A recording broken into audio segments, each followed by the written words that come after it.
Are you scared with me? I am. I'm so nervous about cutting this, but look. Oh yeah. Hi friends, Tracy here from the Sewing Channel. I am super excited about this quilt right here. I can hardly contain myself. I'm excited because I used a ton of scraps from my scrap wall of fame. Yes! I'm going to share with you how I sew and attach all the different irregular sizes that you see in this quilt laying here. By the end of today's video, you're totally going to know how to make a round quilt. I've got another game-changing basting hack in this video today. Never before have I shown you this basting hack in any of my videos. Not only are you going to learn how to bind a round quilt, but you're going to learn how to bind it with cotton flange and Minky binding married together. I know, right? Here's my challenge to you, friends. Grab your scraps out of your scrap bin. Start assembling and sewing all your scraps together by color. When you do this, you will make a beautiful collage of a scrap bin color wheel quilt. I've totally done my part on this one. I'm supplying a free pattern. All you need to do is show up with some scraps. And I know you got them. I know you do. Enough talking already. Let's get busy making the scrap bin color wheel quilt. The first step in making the scrappy color wheel quilt is, of course, you know, you have to have scraps, right? But seriously, you have to have scraps. You're going to need to choose 8 colors because that is going to be what is represented in our color wheel quilt. To do that, you're going to look to your color wheel. For my color wheel quilt, I've chose pretty much the main colors that I have up on my scrap wall of fame in those clear containers, which is represented here on the color wheel as orange and yellow, green and a turquoise aqua color, blue, purple, pink, and red. The next thing you need to do is look at your color wheel again and see which color is connected to what color. And for the sake of construction of our quilt, it's going to be a half square triangle started in the center. So with half square triangles, you know, you have 2 colors, of course, which makes one block, and then the other block right next to it, down, over, making a big 4 patch of half square triangles. But we want them to meet in the middle so it gives that effect of the color wheel. So you wouldn't want to put yellow next to purple, although they look really well together. You want it to go in color wheel order since it is a color wheel quilt, but you know, I'm not going to judge you if you do that. You do whatever it is your heart says to do in your color wheel quilt. I'm going to be pairing orange and yellow, green and aqua turquoise color, blue and purple, and pink and red. First things first, collect all of one color of your scraps that you're going to work on. And in today's video, it's going to be pink for us. I did, you know, dump out all of my pink scraps onto my table and I pressed them real quick. Now I know a lot of people don't press their scraps before they use them. They go ahead and just, you know, sew them into the quilt. But I don't like to do that because I am the one that's going to be free motion quilting on this quilt, and I want everything to be nice and flat as it can be anyways. The one thing that I did do was separate for video's sake, and you may want to do this too as you're working through it. I don't know where it is now. Oh, there we go. I took the smaller scraps and put them in one pile, and then I took a lot of my strip pieces that I had and put them in another pile, just like, you know, larger size square pieces. And then I just had a bigger pile of, you know, larger scraps of pink. So, and there's a little bit of a wider string piece there. So that's sort of how we got to this point right here. A lot of quilters find this really daunting, like it's more like a chore or something, but honestly, it's some of the most therapeutic quilting I've ever done. The goal here to make a 12 3/4 inch quilt block scrappy of all pink. So I'm simply just going to start grabbing whatever here and just kind of, you know, pairing them up to start and just sewing them together. And it doesn't even matter if, you know, one is larger or odd shaped or whatever. Just going to set that one aside at first and grab something else before I start to press, because that just, you know, saves some time. And I get picky as I go, which is crazy. I shouldn't be so picky, but I am. I don't know why I do that. I really think about the colors and what goes next to each other, and honestly, you don't have to. Just grab and sew. You can see that one's, you know, longer. And even the triangle pieces too. I grab whatever and sew those even together.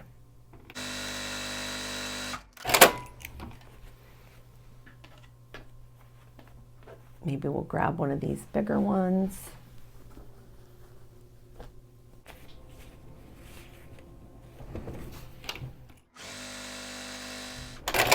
Now these pieces are not perfectly square that you see me grabbing. I mean, you would think they were because they kind of look square, but they're not.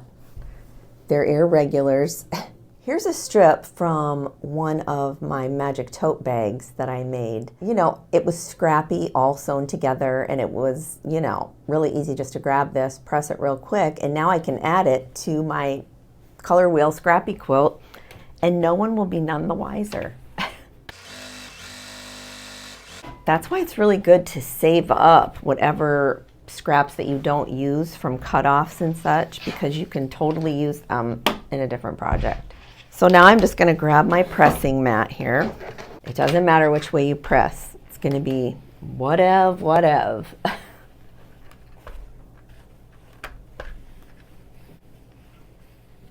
Now you can see here that I also have a blue color within that pink. And that's okay because, you know, there's still a lot of pink in there. And that'll add a little bit of interest to your quilt. I mean, you know, there's green in this one. I mean, what are you going to do? You can't, I don't have like only pink scraps. Now you're just going to look and see what can you add to what. So I love this interesting, you know, triangle here. So what I'm going to do is give this a straight edge right here. Now, this is where the real interesting stuff comes in when you have a scrap quilt. I can choose to make this cut here really straight, or I can angle it a bit and really add some interest. And I think I'm going to do that. So I'm going to angle my ruler like so and just cut. And then that's garbage. Now I'm going to see, where am I going to add this? So I want to add it possibly onto here. So now I need to cut this so that I have a straight edge to add this to.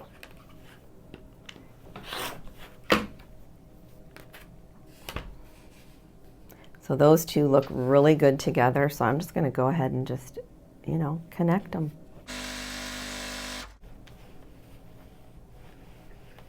Now it is really good to press after each attachment. I mean, you don't have to if you don't want to, but I really do recommend and suggest that.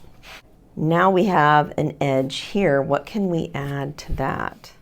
I'm thinking we add that like that. Let's see. Now there's a little bit of hangover right here. I'm not going to worry about that. I'm just going to sew that right into the quilt. Yep, I'm gonna. I may choose to cut it later, I don't know, but for sake of time, as I'm even doing this, sometimes I'll leave it until later. Like, I will cut that off.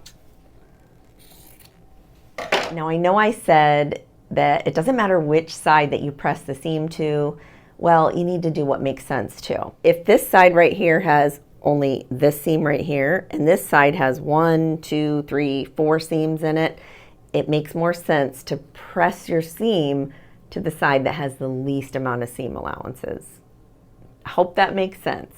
All right, let's take a look and see what we got here. So I think I'm going to trim right into this. And then trim this, so this is flush. It's like anything goes, friends, anything. Let's make this way. And then we'll possibly use this, you know, again, depending. We're just chopping it up. So we're left with that. So let's see what else we can do here. All right, that can go there. I try not to put two big seams right next to each other too. I think we need to add a piece onto this, just because we do. So I'm gonna add, well, maybe a little longer.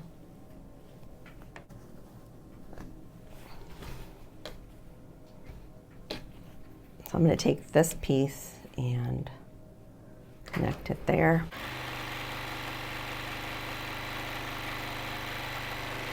You can literally get lost in your scrap quilting. It's the total best. I can't even explain it. Those of you, you know how you hear that saying, if you know, you know? If you know, you know. I try not to make the pieces too big that I leave in. So I may want to cut into that. You may want to too. You know, it's just, you got to look at it and see in the moment what you want to do. And I think I'm going to come up this way a little bit.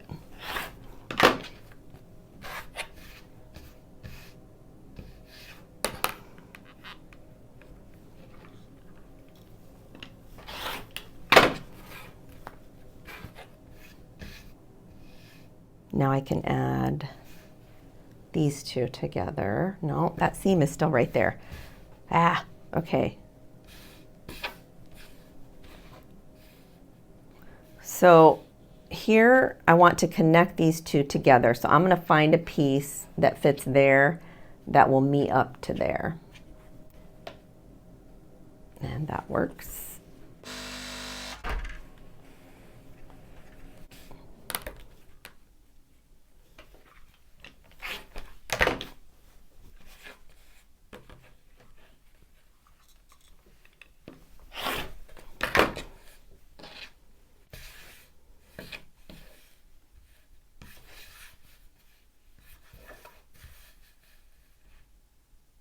Did I say I wanted it that way? Yeah, I think. I don't even know. I get totally lost once I get going. I think I want to strip right between those two though. So let's grab this. Yeah, that, well, might be too much blue right there.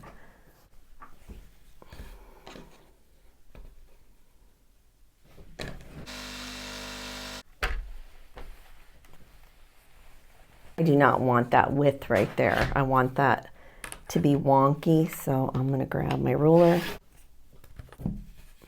There, that looks good to me.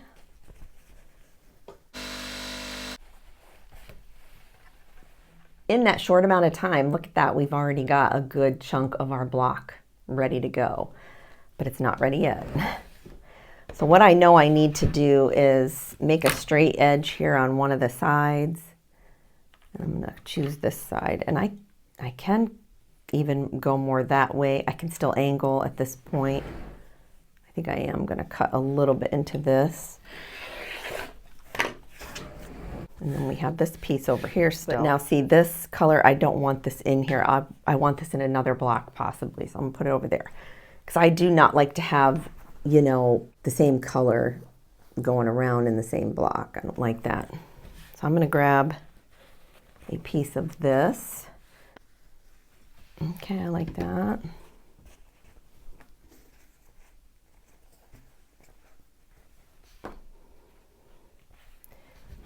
So I'm going to just trim this without my ruler and add this pink one on to this way.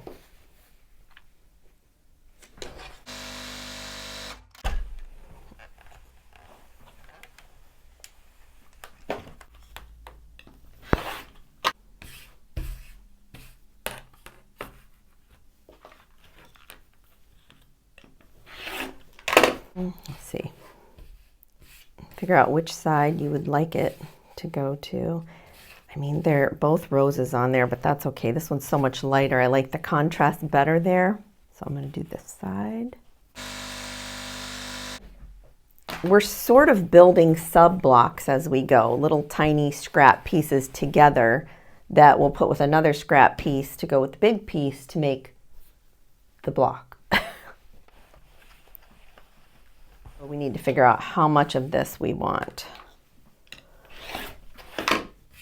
Set that over there so I don't have a duplicate, which I honestly don't think I'll have to because I have a ton of pink scraps. It's crazy. Oh, I do have a granddaughter, so that could be why. I'm going to build another block here before I go any further. Let's grab this pink. I like this. I like the contrast of the cherries on this one too. I have a ton. So let's add these two together. Trim this right here because I know I do not want all this.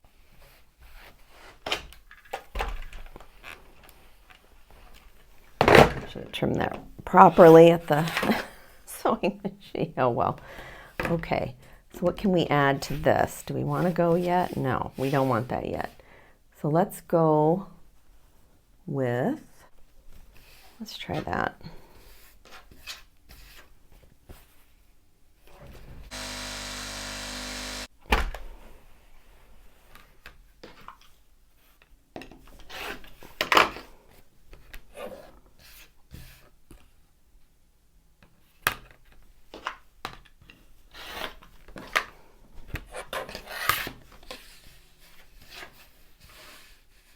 Okay, that looks pretty good like that, but I do want to add some more to the end of this one.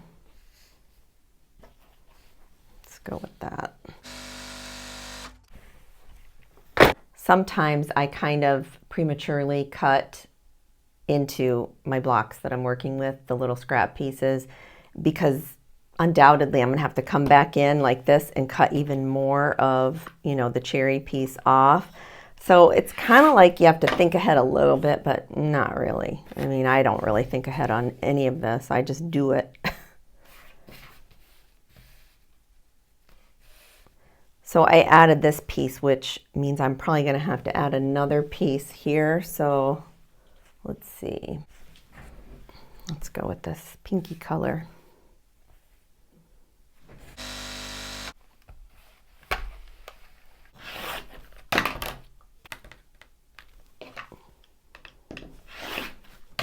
Let's see what we got here.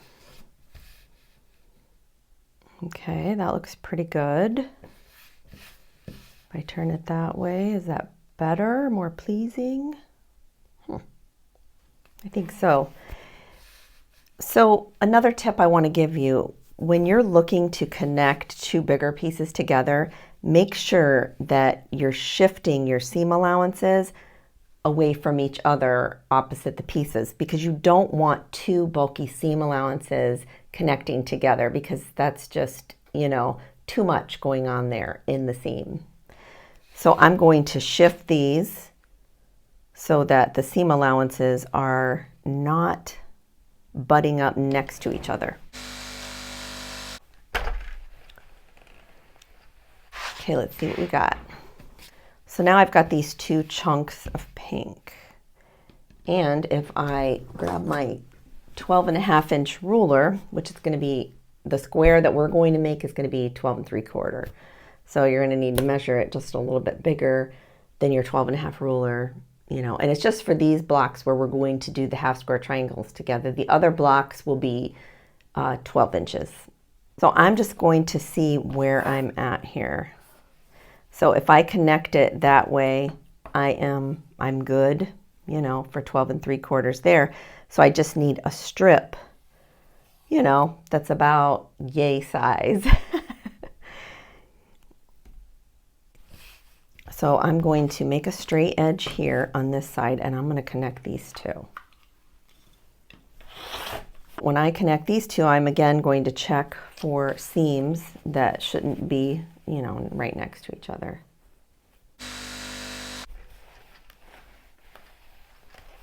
In traditional quilting, you don't really want to, you know, do all this pressing really hard. But for scrap quilting, you do. You want to give this a press out the pieces, because everything's so on the bias and wonky anyways. You know, that's going to help press that out. And in the final, we'll do a one big final press, and you'll see how I do that because that's important too.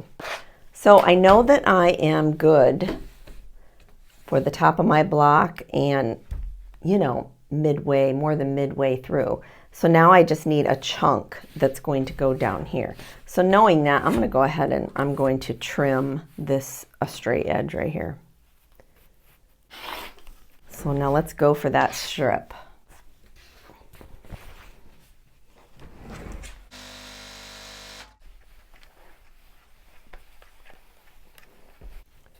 I just want a sliver of this.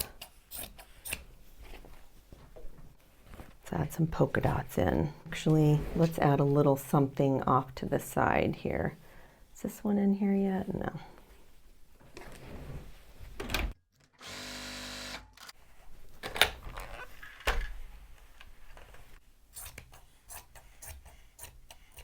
You can see my edges don't even have to be really straight either because, you know, you can line it up here and kind of see where that is at the sewing machine is what I'm talking about. Like you can see that little bit peeking out. You know, I wouldn't really worry about trimming that straight right yet. Just line this edge up together and just sew straight when you get to the sewing machine.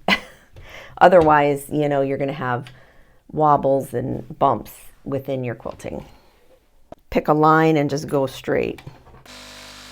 Now it looks like bad sewing on the edge if you were to look at it, but you know, that's kind of what we're doing.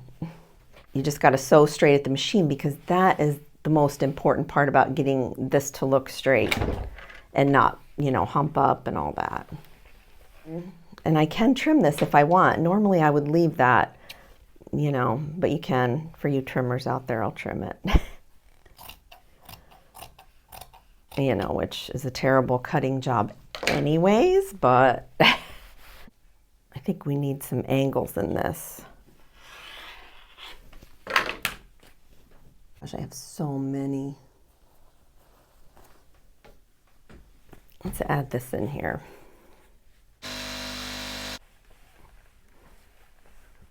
Sometimes after I press, I will go in and just as straight as I can, but I don't really trust my straightness. I do a little, you know, cut there without having to use my ruler.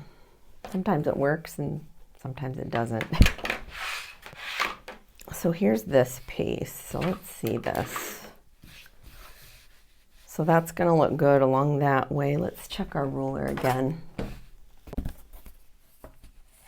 Remember, we want 12 3/4. Now there'll be a seam allowance there, so lift that up. And I think maybe I still need a piece down on this corner and just to finish this area off. So let's put this one right here. Now I know that this big piece is not going to be needed to cover that whole little bit that I needed to cover that corner. But I'm just going to leave it on for now because I may need it in the end. I might cut off too much right now, and it always happens. I think I'm clearing the corner of what I need, and I'm not. I am going to trim this though so that I have a straight edge right here. So that's going to go like that, and I just need, you know, a piece to cover here. Let's add some of this, right? Some black in with some of this.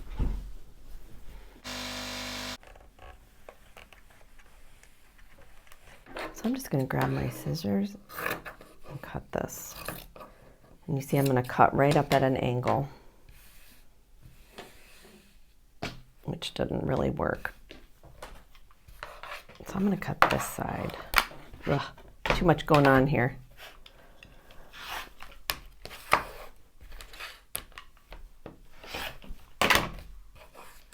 I've cut that in half, cut that in an angle. So I think I'm going to need a bigger.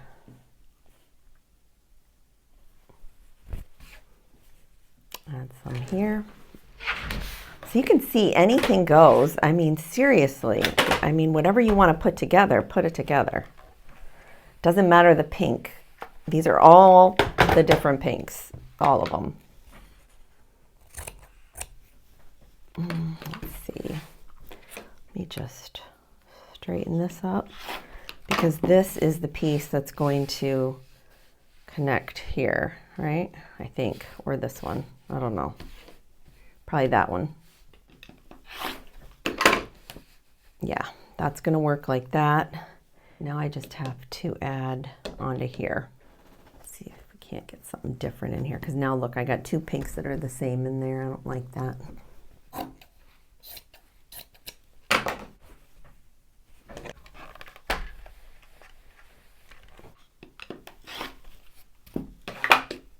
So if we have that like that for the seam allowance, we have this piece that's going to be a lot extra, but whatever.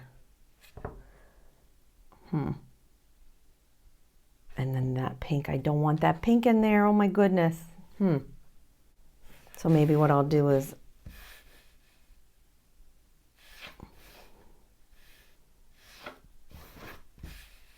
let me see how that one works. You see how I get too fussy with this? It's crazy. Don't be like that. And you can turn this, you know, any which way too. I mean, it doesn't really matter. And I connect this over to here. Then that will cut out that pink color. That's the same. Okay, that's what I'm gonna do. So I'm gonna put this together like so. Watching my seam allowances again. I don't want too bulky there. Then I'm gonna make a straight cut across here. I'm gonna stand up to make this cut though.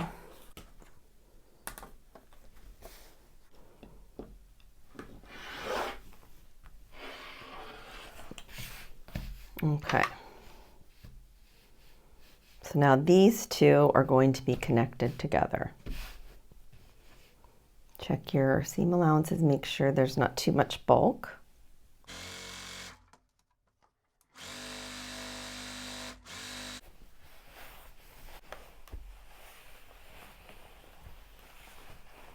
Wherever I want the excess right here, I'm going to push my ruler outward because I need another 1/4 inch because my ruler only goes up to 12.5. So I'm going to leave myself quite a bit of room here. But I'm going to leave myself enough room where I'm going to clear that pink. I have an issue with that pink, right? And that looks like it'll do it. So I'm only going to trim here and along here. I'm not even going to worry about that.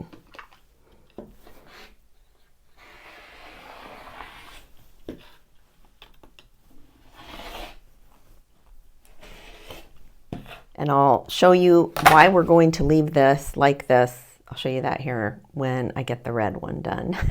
But that's our 12 3/4 inch-ish block, all set in pink and done. Once you have your 12 3/4 inch blocks, or I should say 12 3/4 inch-ish blocks, all done in the pink and the red, and you'll have paired up the other colors too that I had mentioned earlier. Take the pink and the red and you're going to lay them right sides together.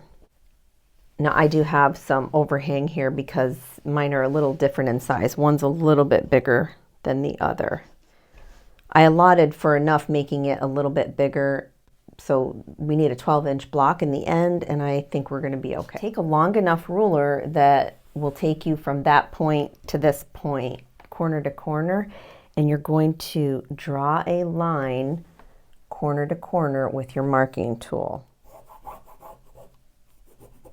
It's going to be hard to get in there, so this is just a pencil. Ooh, and don't do that. Don't, you know, mess it up like I just did. Keep it straight. And just corner to corner. Now you do want to pop some pins in along the way here, just on both sides. We're going to leave them in the whole time until we're done sewing up and down these sides. So just, you know, all along, you know, that area there. Because we want to keep them you know, together best we can. Now take it over to your sewing machine and sew a 1/4 inch down one side of this pencil mark and flip it, and then sew a 1/4 inch down the other side.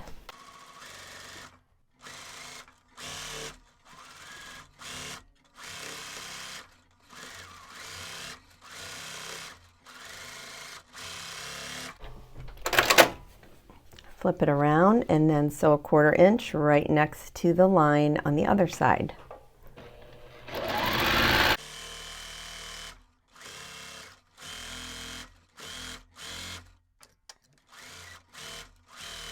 Go ahead and take all your pins out. So you can see here, this is what we have. We have red and pink together.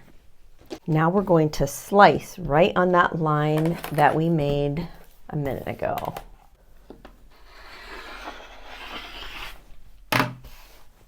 Take and open up, and we are going to actually open the seams on these blocks only, the ones where we're connecting the seam down the center.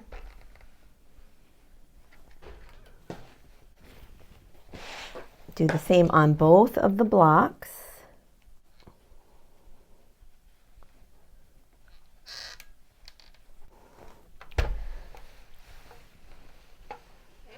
What you're going to do is press really firmly on this right here. And then I'm going to show you my little trick to getting it nice and flat.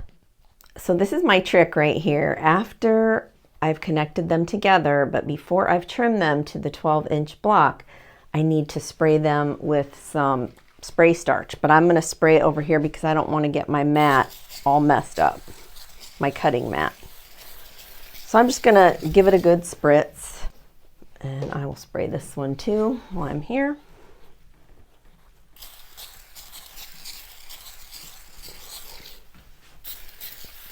This is going to get this block as flat as it can be, you know, so that we can get it into this quilt. Because there are so many seams, we have to do it though before we trim it, because starch actually shrinks fabric. So you want to make sure that you spray it before you trim it. And I can already see that's getting really nice and flat. And I'm pushing out those seams because I don't want any lumps and bumps when I go to free motion quilt. I mean, here's the difference. I know you can probably tell from just this. You can see the lumps and bumps, right? In this one, and this one's nice and flat. Right?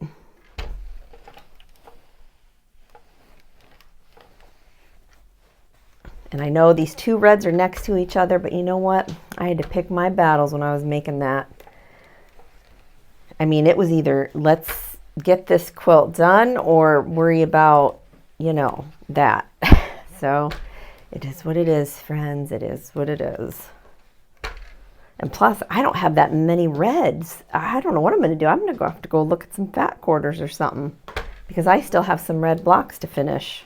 So now you're going to find your diagonal, you know, here on your block. Find the diagonal right here on your ruler, and you're going to line those up on one side first. Like, you know, get it close to the edge over here or over here to find that 12 mark, because we're only going to 12. We're not doing 12.5. So we've got some wiggle room here. Once you think you got it, go ahead and slice it.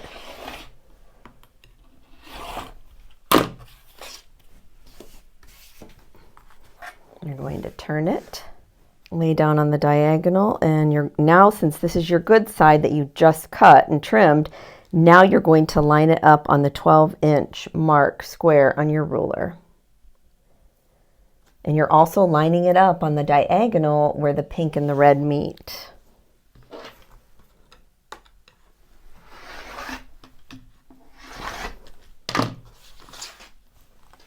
So there's that one right there.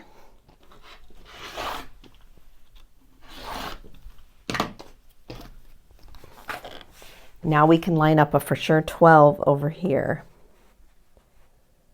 I'm finding the diagonal, and I'm finding my 12 mark on my ruler, 12-inch square.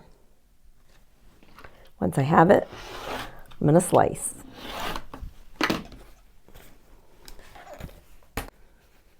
So here you have both your pink and your red half square triangle. This is what I have so far. I've taken the orange and the yellow, made a half square triangle there. Then I have one here with the green and the aqua turquoise, the blue and the purple, and then the pink with the red. Now you can see here, this is going to be the center of my quilt, but I wanted to give you an overall view of what one whole entire corner looks like. This is going to be the pink and the red shooting up out of our color wheel, and then the other colors, you know, so on and so forth. You need to realize that making the one red and the one pink will actually yield you 2 blocks in the red and the pink, and with the others as well. So you're going to get 2 12-inch blocks out of those pieces that we just made in the last segment. So you're going to end up needing 3 of the 12-inch blocks that are all in one color, Scrappy. You're going to need 3 though of these. So you will need to make up one right here that's going to look just like this. But since we don't need another block, we're not going to waste our scraps. So what I've done is taken a red and a pink, and I've, you know, scrapped them up. And I've cut right here a straight line on both of those. First off, when I was putting these together, I knew that I was going to have a solid line in the center there where they were going to connect the 2 colors. So I just laid my ruler down like so to see if I had enough. I put, you know, the diagonal on my ruler down on top of one of the colors to see that, yes, I definitely had enough to cover, and same over here with the red. The only thing left to do with these 2 pieces is to connect them together, and that's what we're going to do right now. So you're just going to put right sides together, keeping in mind as well not to clump all of the seams in one area. You want them spread out.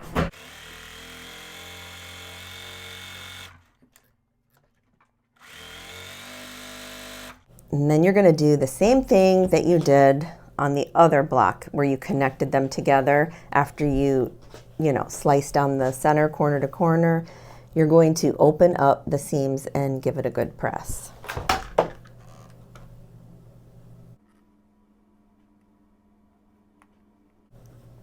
This is the only time where we're going to open seams too, I think. There's no telling though, because this is not done just yet. We're going to flip it over and make sure that you press the other side real good. Now before we trim this block into 12 inches, we need to add some spray starch and flatten it as flat as it can get. And I'm going to spray over here so that I don't get any on my mat. And remember what I said earlier, ooh, I got it all over my hand though. Press it out really good. Use your force and spread these pieces, because we don't want lumps and bumps, especially if we are free motion quilting on our home sewing machine, which you all know I am. And if you don't know, and if you're new, I free motion quilt all of my own quilts here at the Sewing Channel. I don't like giving up that creative part of this project at all. See how nice and flat that looks? That's exactly what you want. So now I'm going to go in with my big 12.5-inch ruler. I'm going to lay my diagonal down right on the diagonal where they connected each other, the red and the pink. I'm going to find a spot here along the corner, along here where I clear everything.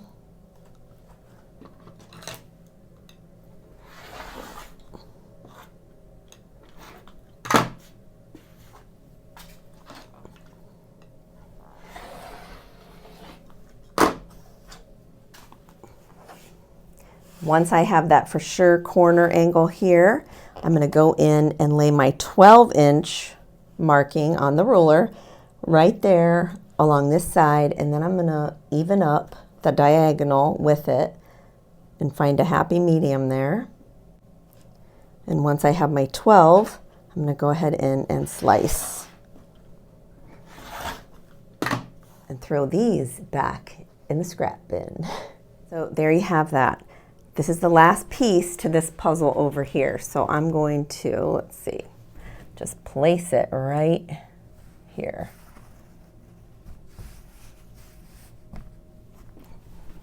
Now at this point, you can look and see if you want to, exchange this half square triangle with this one, or that one with this one, if you need to mix up the prints anymore so that you don't have any one touching the same.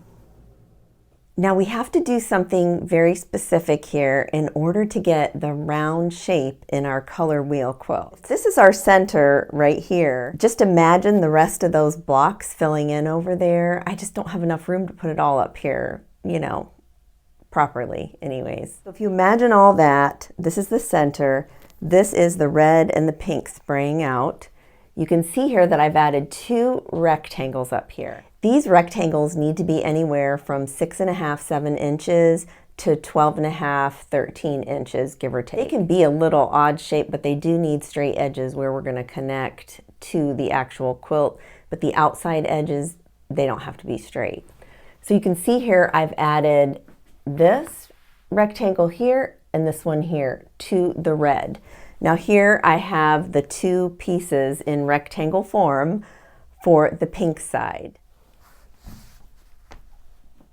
So when we go to trim our quilt after the batting is on and we've quilted it and all that. Now that's a little bit away from this point, but you need to allot for these now so that it makes for easy cutting later. So when we go to trim it, it's going to be an even round cut right through this corner block here up into this piece right here. And of course, if you're going this way, it'll cut right into that piece. So there will be some left over for the scrap bin, no worries. You will need 2 rectangle pieces in the size I mentioned in each color. So you can see here, I have not connected the center of this quilt yet. Typically with my quilts, they kind of develop a mind of their own as I construct them, especially my scrap quilts. So I hadn't thought of what I was going to do in the center. I didn't even think I was going to do anything in the center. I was just going to have it, going out.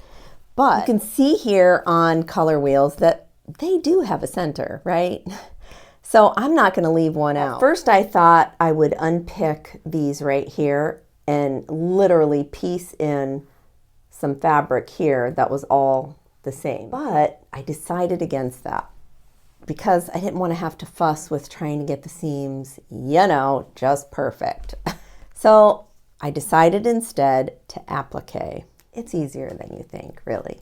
The first thing you need to do is, make your template, which I did. And funny enough, I literally used this right here to trace my template out. I know. And it ended up being like almost 8 inches in diameter. I'm not even sure if this is a good scale or not for this, but I kind of put it up there and, with all the seam allowances gone and everything, I think 8 inches will work, right? I don't know. Who knows? I guess we'll find out at the end. I had a piece of this left over from when I made my colored pencil case on my channel about a month ago. So I cut out a circle, my 8-inch in diameter circle, for my color wheel quilt. I think it's going to be spot on. So trace out your template and cut out your circle. You're going to need a piece of, really lightweight interfacing with a fusible side on the one side. Now I want this to stick on there. So I'm going to want to sew this on with the sticky side onto the right side of the fabric. So I just took out a piece, and just made it about yay size of the middle, the dot. So fusible side to right side. And then I'm going to just bring it over to my sewing machine and I'm going to sew about 1/4 inch all the way around.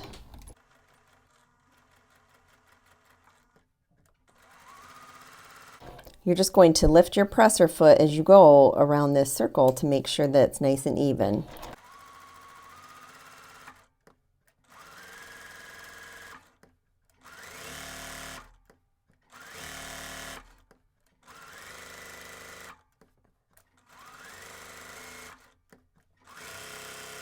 When you're coming up to the very end, just sew right over the stitches that you made when you started. And go about an inch or so. Now just take and trim off that fusible right up to where the fabric is. Now this is just the way that I do it. I mean, if you have a certain way that you do it, then you go for it. You don't have to do everything I do. You can do you, right?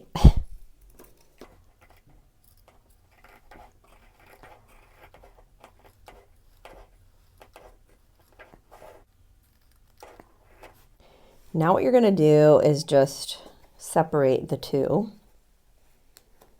like that. Just put a tiny snip right in the center, right there.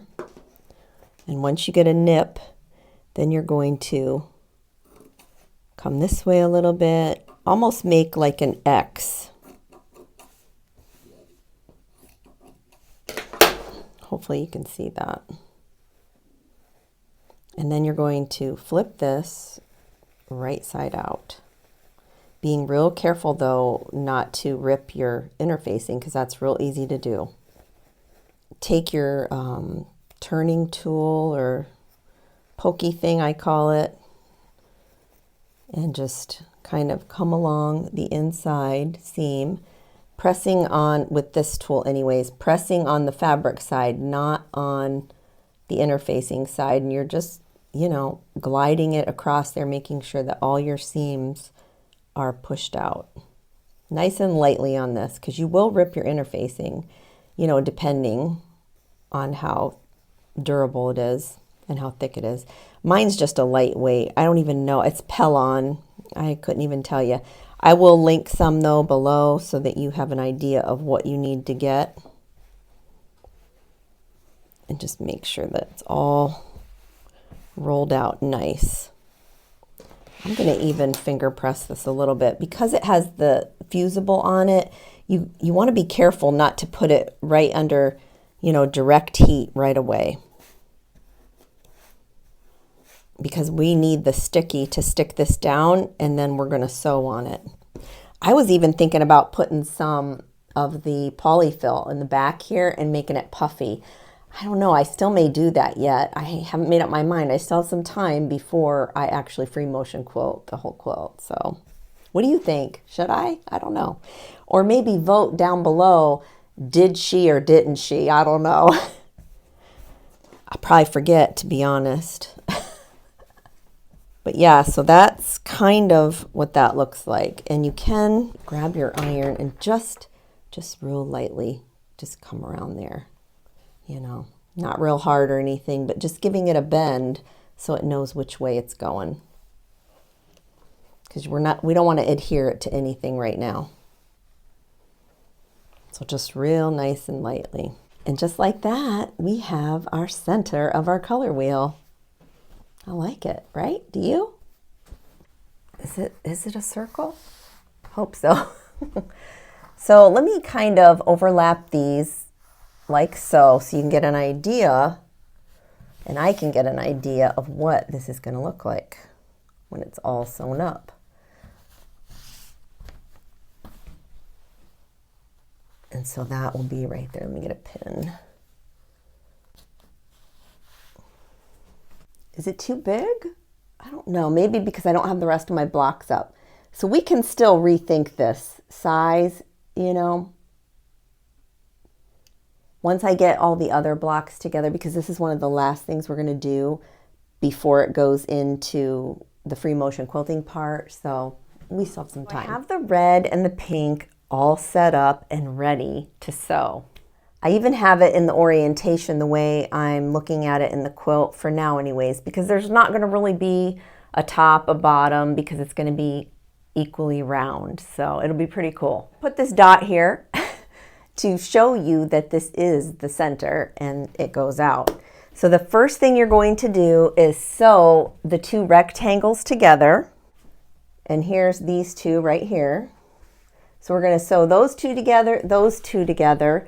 We're going to sew those three together, these three, these three. Then we're going to connect those 3 rows, and then we're going to strategically place these right here, the rectangles. So that's the plan. The hair's up and we're ready to sew.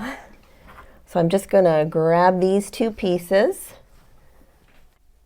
just like so. With the rectangles, you do want to make sure that the sides match up, and the side that actually is going to go here needs to match up. So I'm just going to line them up.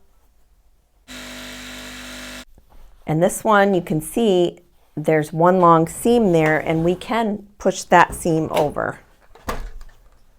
So we'll go ahead and push that over and just give that a hot press right now.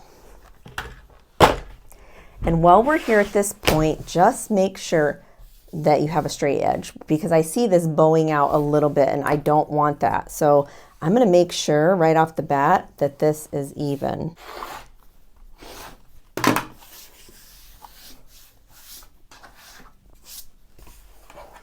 Looks much better. So I'm just going to put this back up here, just like that, and we'll wait to attach that. Grab the 2 reds. So if I connect those together, there should be a straight edge along there, because the tops didn't really need, you know, to be straight, but these do. The sides and the part that's going to be connected to the actual quilt. Back stitch. And we have that same thing where the seam allowance, you know, is working in our favor. Love that. Make sure that that's pressed, and then we are going to check the side right here that's going to go next to our quilt top,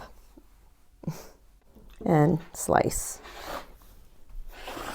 because we want straight edges, you know, as much as possible. If not, you know, our stuff's going to come out crazy, so keep that in mind. All right, so we have that straight line. So I will just stick this back up here like that. So next I'm just going to start grabbing like this with this, and I know that I need to sew that. That's the great thing about having a design board close by, because you can just grab it right off there and sew. So for this part, I do not add the pins in, but you'll see later I will pin, but not just yet. Because the time it takes me to pin, I'm going to be done. Now with this, you are going to have to open the seams. Can't wait to see what this quilt looks like when it's done. It's going to be awesome. I mean, I've been calling it my epic quilt. So I don't know. You have to let me know if you think it's epic or not. Okay, now I need to figure out which way I had that, because I kind of methodically thought it out that, you know, it wasn't touching anything, you know, that was the same anywhere. So let's see. I think I had it like that. I don't know. Can't remember. So I'm just going to grab this one and then sew that one on. So I'm just going to line them up right here at the sewing machine. No big deal. Plus we starched them so good. I mean, they're just really, they're acting right for me. I like that. I like it when fabric obeys and acts properly.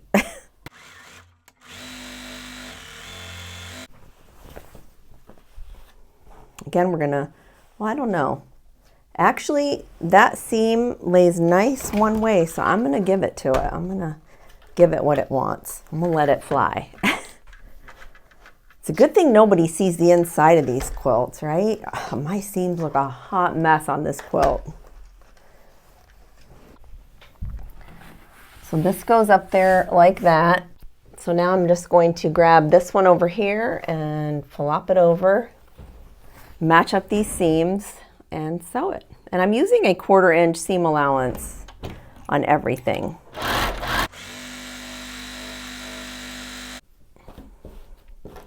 This one I'm going to have to open.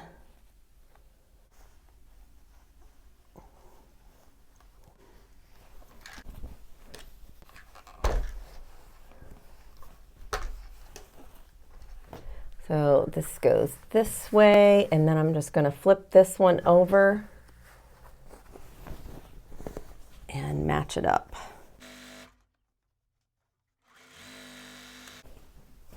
Let's see here.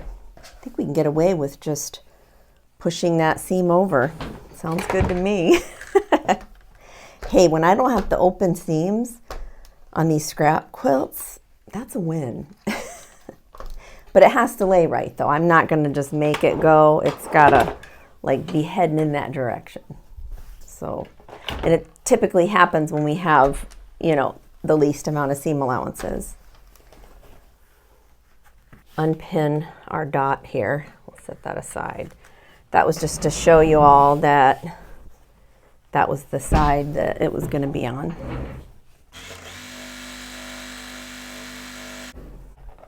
Oh, do we have another one that's headed that way? We do. Oh, beautiful, beautiful. Love that for me. Oh my goodness. It's getting late. It's getting dusk out there. Windows wide open, you know. Waiting for the neighbors to walk by again. That's all right. I think they're getting the picture of what I do. So hopefully. You can easily get these mixed up, so be careful. Okay, so this one, I'm just going to flip it over.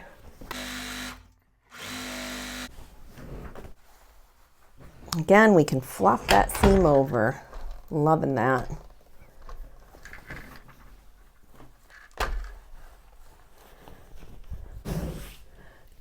So now, next we're going to connect this row and this row. But we're going to pin because, yeah, we need to. When it gets to this point where you have the two colors meeting up, you do want to make sure that you pin those seam allowances because we don't, you know, want it to be too off. We want it to be close to, you know, what it's supposed to be doing there. But, you know, some of these blocks you really don't have to worry about because, you know, it's all going to blend together. But those parts where the colors meet up and change, that is going to bring your eye to it. So you're going to want to make sure that, you know, those are matched. Which not, maybe all of mine are, but it's all right. Be all right. Be okay. Nobody's going to know unless they're judging me. Which I don't know. Maybe I'll send this one off. Do you think I should send this one off? Let me know in the comments. And by send off, I mean like send off to like a, you know, quilt contest or something. I don't know. I've never done that before. I'd be so like brokenhearted that they would judge me so severely. I don't know.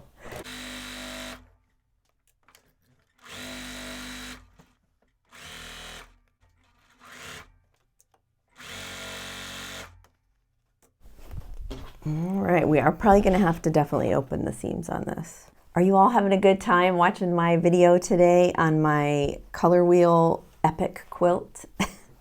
If you are, do me a favor and hit that like button right now. That would be awesome. And hey, if you are not a subscriber, then you ought to think about subscribing to this channel. I said it. I never say it, but I just said it. Especially if it's bringing you value. I mean, come on, don't be a hater. If I bring you any value whatsoever, you should be subscribed and you should definitely be hitting that like button. Even if you're not a subscriber, you should be hitting that like button. I think anyways. No, you do what you want. You don't have to. You can keep coming. I'll let you watch. Oh my, what happened here? It fell down. Okay, it fell down. We'll have to figure that out.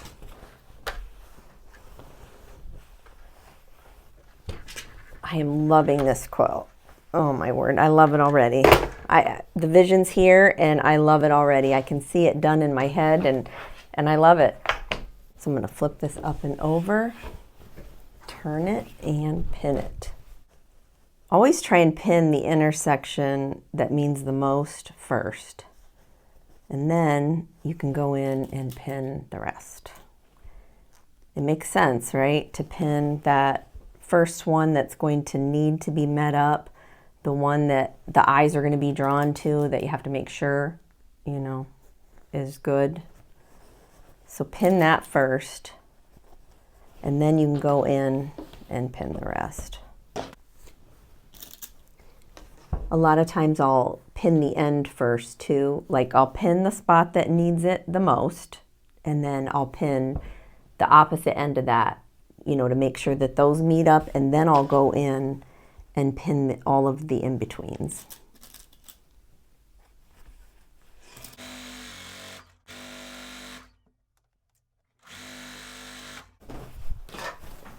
Whoa, buddy, look at those seams. Oh, they look a hot mess. It's okay. It's the nature of the beast here, friends. Nature of the beast.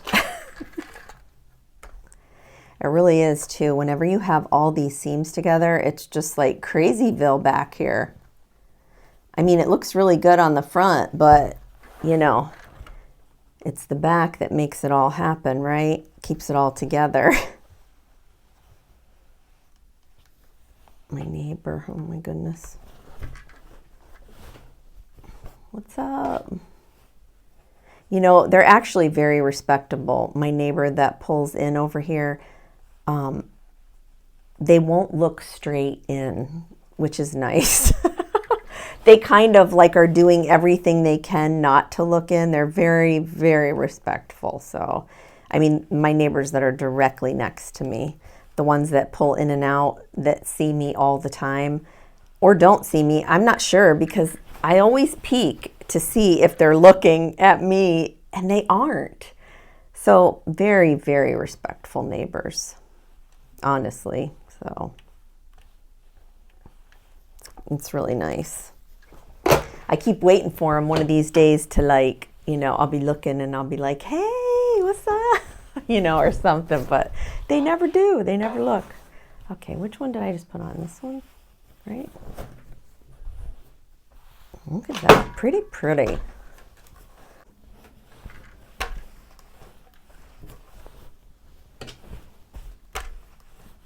All right, looking good. So that's that so far.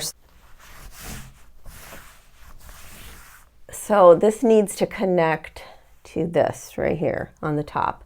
And I'm actually going to go in and just double check that seam and this seam along here, just to make sure that those are straight, because I would hate to go to connect them and they were totally very off, you know, which I think they may be off a little bit. But that's why you just always, you know, go in and double check. When you have all these seams, it's really hard to, or it's really easy actually to miss something like that. So I can see there already I have a little bit that needs to come off, that right there. And I'm just gonna follow that line all the way to the end, which it looks pretty good. Just a little bit, you know, not much, just a little sliver, like not even an eighth. So I'm just lining up to the edge at the end, and I'm gonna find a spot down here where it butts up, and then cut off whatever is in the center here that's bowing out, which is, again, just a tiny, tiny bit. But if you try to sew a bow on your line here, it's, you know, it's not gonna be right.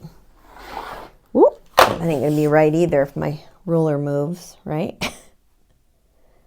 Okay. There we go. Okay, let me put this back up. I need to visualize this. That's why I keep putting it back up there, because I could easily sew that right there, right here. And this is where the orange all gets connected. So that's why I have to be careful. So now when you go to sew on your rectangles or semi-rectangles, whatever, you need to make sure that it comes to, whoop, whoop, whoop, whoop. Come on now. You need to bring it down this way because this is the side that needs to be flush with all of the orange, right? And then you should have, like where this block ends right here in between there, this is where they connect. You should have about 1 to 2 inches past that. We're gonna need that, I think. I mean, I don't know, this is the first time I ever made this quilt, but you know, I'm thinking you do. So I may leave a little bit hang over here so I can trim that off, you know, to make that nice. So I'm gonna line this up. I'm not gonna pin it though. And then sew this on. I keep wondering how I'm gonna make the circle around the whole thing. Boy, I don't know, I've been dreading that because I'm not sure how yet I'm gonna do that. Wait till you see the backing I got for this. Oh my goodness. The backing, gorgeous, just gorgeous. Press it. Oh my. You know what? I think I'm going to press this all this way because we got some pretty big seams the other way. I can feel them. They feel knobby. If they feel knobby, try going the other way to see how that lays. You know, even when you press them open, sometimes they feel a little, you know, like knobby. I don't know what else to call it. But you all know what I mean, right? If you're quilters, you know what a knobby seam feels like. You know, it feels knobby. I'll say it again. Oh my word, I'm getting goofy. It's getting late in the night. I'm going to have to, you know, break because I'm not going to finish it tonight. I mean, you all will see the finish, but I won't see it tonight for sure. Already I can tell you I don't like that these two are the same and that these two are touching, they're the same, and that these two are the same. I don't know how I did that, but I did. So I'm going to go right in real quick and trim the area that is going to get connected to the orange. So the pink we know needs to go flush along this area. So it's going to land like that. And you know, it's going to have some hangover on that one, on the end, the corner is what it'll end up being. Okay, that looks good.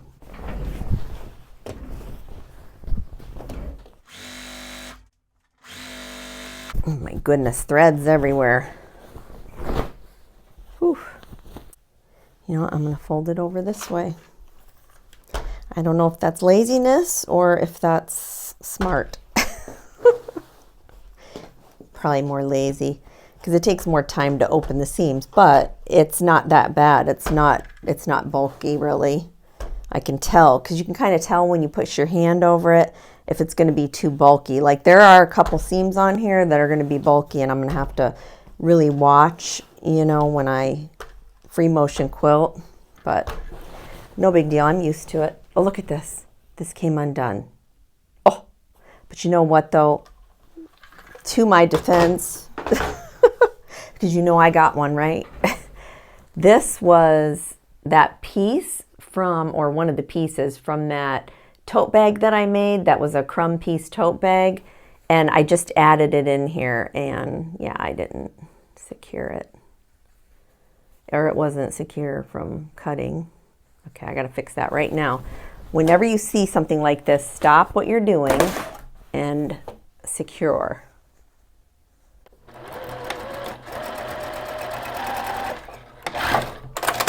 And that ought to do it. Yep. Okay. So I think we were, what were we doing? We were ironing the outside here.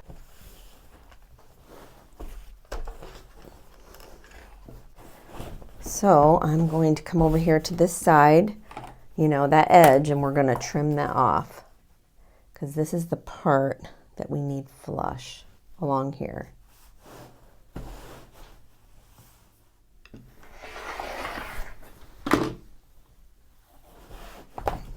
And again, it's just little slivers. All right, hey, looking good.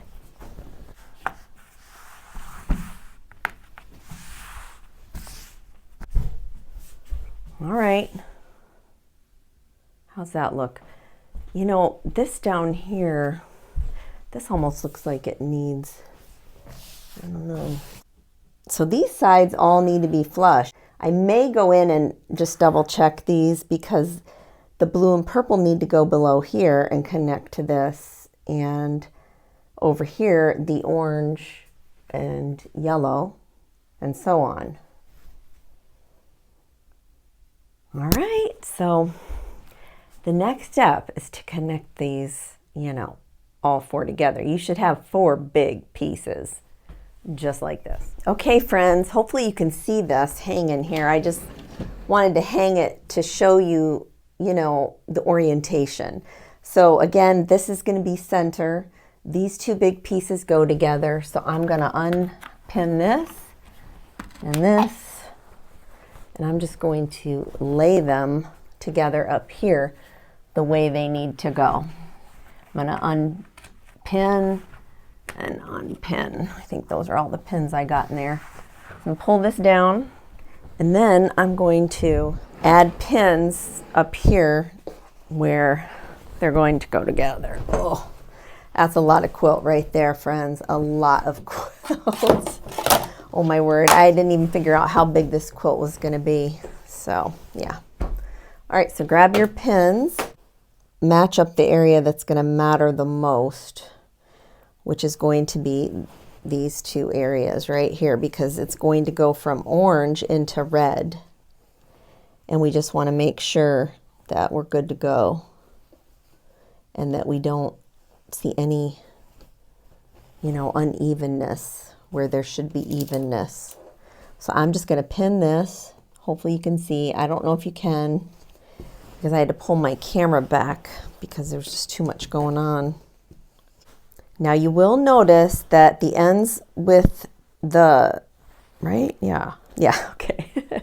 You will notice that you may have one longer than the other because of those rectangles. So if you didn't make them all the same size like me. So we're just going to go down the line here and pin.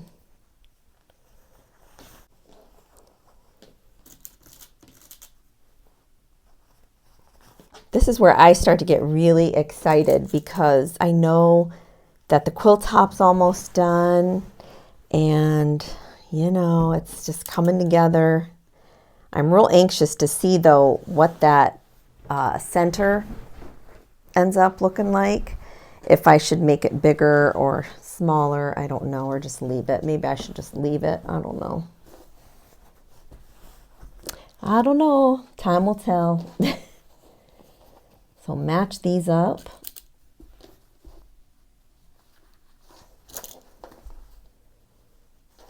Put an extra couple in here just for GP. GP means general purpose, for anybody that needs to know, that doesn't know. Someone asked me that in my comments one day. Asked me what would, because I said GP, let's just do it for GP or whatever, and they were like, what's GP? Like, I don't know. I've said that forever, so I'm not sure. Hopefully it's a thing. No. Either that or I'm making up new language. I don't know. So I think I'm going to start from the center and come out. I think that would be smart. Except now my pins are on the other side. That's okay. We'll just have to go get them. Okay, make sure you backstitch because we don't want seams coming apart. Oh, and we don't want to run over pins, so make sure you grab those, even if they're on the opposite side, like me. I got seams flipping everywhere. Oh my goodness. Oh well. Whoop.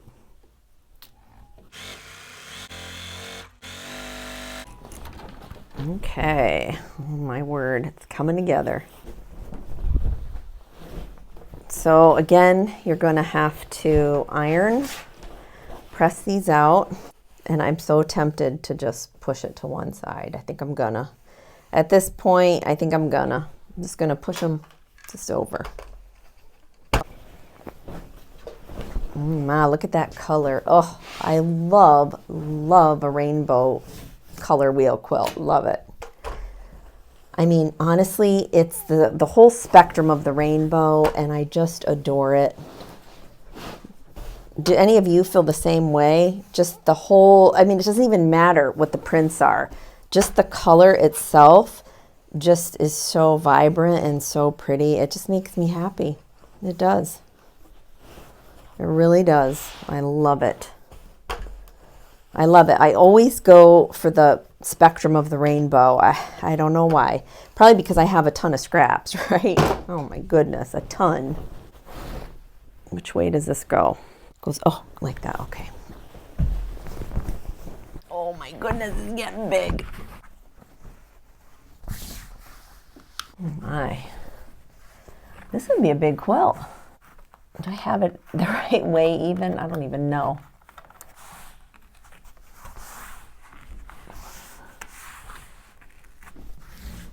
Oh, let's take a look. Oh, wow. Oh my goodness. Wow. Are you for real? I love this quilt so far. And it's not even done. Wow. Okay, that's big. So the next step is to grab the other two and put them together and then sew the seam down the center there, connecting both pieces. And yeah, love this.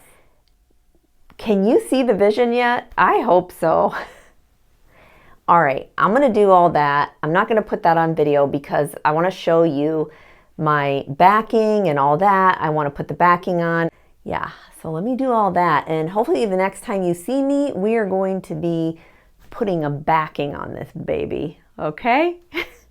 I did prep this centerpiece a little bit by adding a little bit of polyfill in it, just a very tiny bit. I mean, barely a pinch of it, and then I just spread it around in there. And then I did take my needle and thread.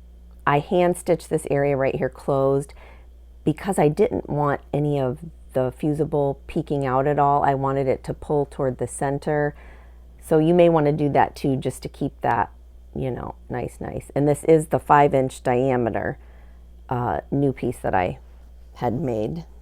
Now to find the center, now you can see here that this pulled a little bit because I was trying to get it in center and, you know, it didn't. It's a little off, but I didn't worry about it too much because, you know, this is going to be covering it, right? So that really works out that way. In order to get this on straight, I needed to make a 4.5-inch template to put on here in order to, you know, mark it up and get it right. I accidentally grabbed my other template. You can see here I had to heat erase it. It needs to heat erase a little bit more. But what I'm going to do is just fold this in half. And you see this center crease right here, you know, along here. Mark it so you can see. And then this center mark along here. In order to get this straight, I'm going to fold this in half. And I'm going to lay it right here, the midpoint where that line is. I'm going to center it between this side and this side. So I'm going to pick the middle of the unevenness and lay it down and make sure that I am straight here and here. And you want it just on top of that seam because we want to account for that fold there when we you know, do the other side and when we actually attach it. So I'm just going to go around here and just mark.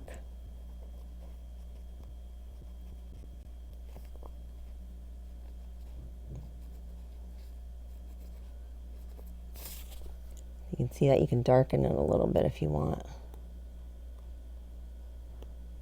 And this is just a friction pen. I know a lot of people don't like them, but you know, I haven't had any problems with them yet, and I live in Northeast Ohio, so where it's really cold in winter. Okay, so I'm going to take this side now and lay it so that there's that center point right there. So I'm doing the same thing. I'm going to find where this seam comes into here, and this one comes into here, and I'm going to find the middle, which is about right there. Line it up with that line. Come on top of that seam a little bit, and then, you know, trace it.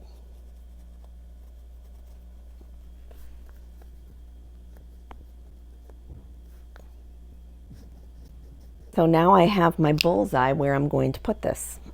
So I'm going to just make sure that all of my puffy stuff is nice and distributed, and it is. Once I have it centered, then I'm going to pop some pins. Now I'm going to take it to the sewing machine, put some black thread in, and I'm going to just stitch this down just along the edge, making sure that it is indeed spread out. I want to do all this before I baste and all that, because now I want it to become part of the quilt. I haven't decided yet if after I tack this down all around that I want to cut that middle area out. It depends if, you know, I feel any of those knobby things we were talking about earlier, which I think I do a little bit, but I don't know yet. So we'll see. That's yet to be determined. The biggest tip that I can give you when tacking down this center piece is to have a pair of tweezers handy and just pull just ever so lightly on the edge here. Meet up that edge to the line that you marked in the circle here. And that will help you just, you know, stay on track. And I do have a 1.5 millimeter stitch length. And I'm sewing right along the very edge. I could have free motion quilted this down, but I really wanted that control stitch all the way around in diameter.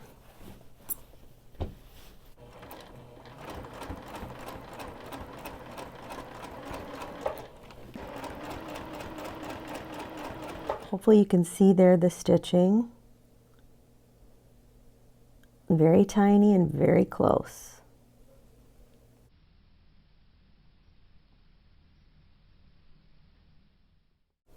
So I went to Burlington Coat Factory a couple weeks ago. I walked in, went back by the blankets, and lo and behold, $22.99, I found a Minky in black, exactly what I needed for this quilt. It was 90 inches by 108 inches. Friends, that is a steal compared to what fabric Minky is out there for sale. I mean, seriously, you need to start going to these places for your Minky. Okay, friends, here is my new hack for basting my quilt, especially for basting a huge quilt like this. Yes, you can see I have it all laying here on my floor. This is the hack. You see my pen right here? All I'm doing is pulling this all nice and taut, and then simply just taking my long pins, stronger ones are better. You see I'm putting it right through that Minky, and then I'm just pinning it right through to my carpet that has a cushion under it. And friends, it is totally staying, and everything is nice and taut. This is awesome. This is a game changer. I don't know about you. Give it a try. You will definitely be amazed. So now that everything's taut, I'm then going to lay my quilt top down to the inside of this blanket here, this Minky. So this is the inside of the Minky blanket that I bought, and this is the pretty soft outside. Even though the inside's soft too, this is more shiny and nicer looking. So that's what I want to see on the outside. So I had first thought maybe I would put some flannel in here too, but I don't think I'm gonna. I think I'm just gonna go with the Minky and the quilt top. The first thing I'm going to do though, before I baste this, is cut into the back of this and get rid of this center bulk right here. I'm going to be really careful to separate from the other side, this right here. So I'm going to pull here on this, and then I'm going to find that center bulk area, and I'm just going to trim into that and pray that I'm not catching anything else.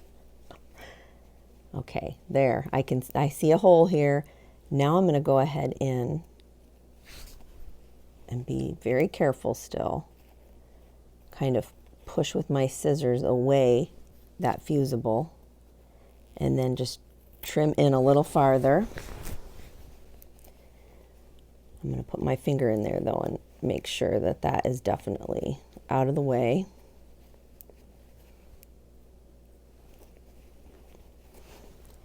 And then I'm just going to trim a little circle around here.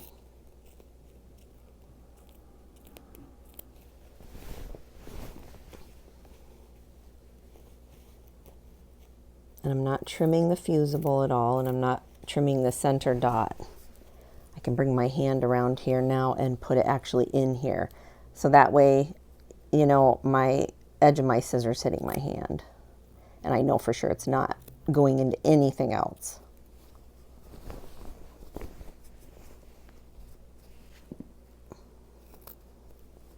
Now I'm just cutting out the bulk. That's it. That's about all I'm going to do, see? So you can see that center hole there. So as I'm laying my hand over that, all the bulk is gone. So we're good. All right, there's that. This is so much fun, right? I'm going to use my 505 spray today, and I do have my trusty trigger here. That helps me because of arthritis to keep a steady stream without having to press that tiny button. So yeah. I did end up splicing 2 pieces of flannel together. Now there's snowflakes on this, but you know what? It's going to be facing the back, so no one's going to even see it, right? But I wanted the white part, the backing of the flannel, this way so that it took some of that black, you know, if it was to see through onto my quilt top. I did not want that, definitely. So that's why I opted for this, and I didn't have any other flannel. I thought I did, but you know what? I use whatever I have, so, and it works. And I think I got this like super cheap at Joann's, like around Christmas time. So what I did was just lay it out and then roll it up. There's no pool noodle or anything in this one. So I'm first going to lift this area up, and I'm going to spray my Minky.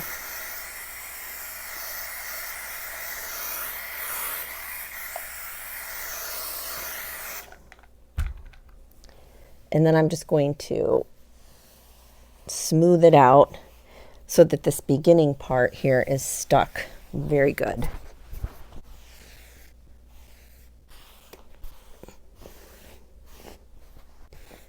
You want to start off really nice and smooth here.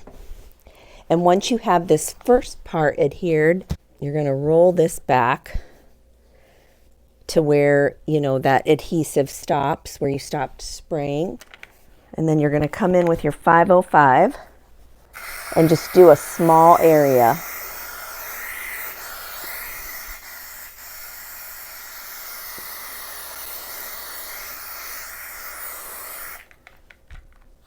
And then I'm going to simply tuck my hand underneath the roll and just spread.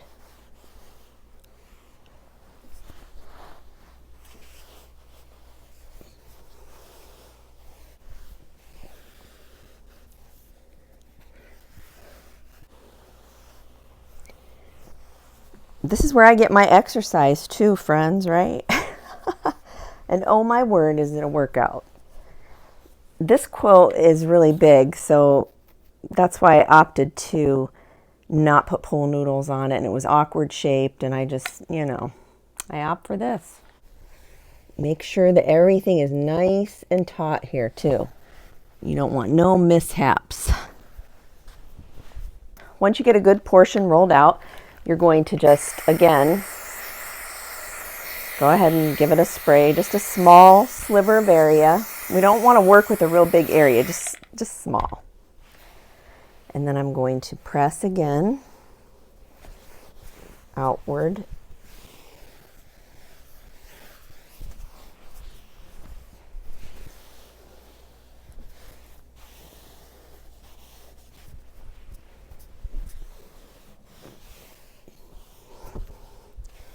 This is what keeps us quilters young, right? All this moving around on the floor. I don't ever want to limit myself to small quilts. That's why I don't even think about it when it comes to size. If I like the quilt that I'm making and it's big, you know, it is what it is. I just work through it. Go ahead and tuck your hands under and just give it a roll. If you get a little ripple, just, you know, work it out. Work it out right then and there, though. Don't wait. Like there's a little ripple here. I'm just going to lift up. And there's some of my DNA hair in there. We'll get that out.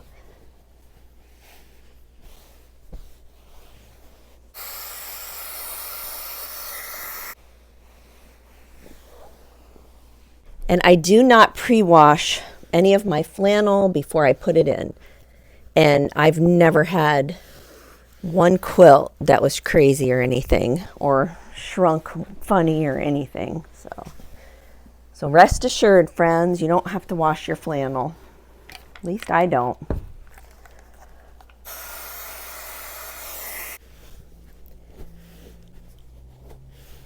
Here's a tip for you. Sometimes if I have a really shifty Minky, and one that, like, when you pull on it, it really pulls one way or another, I will assemble my quilt sandwich backwards to this. So, meaning I'll put my quilt top down first, then this, and then my Minky on top of that. But this one didn't shift. Oh, there goes a pin. This one did not shift really at all, so it really worked out. So everything is still all pinned down all around on the Minky. We adhered the flannel down so that the whiter part was facing up so that we didn't have any of that black contrast coming through. So next I rolled up my quilt top, and now I'm starting at this end. I'm going to lift this area up and spray right on the flannel.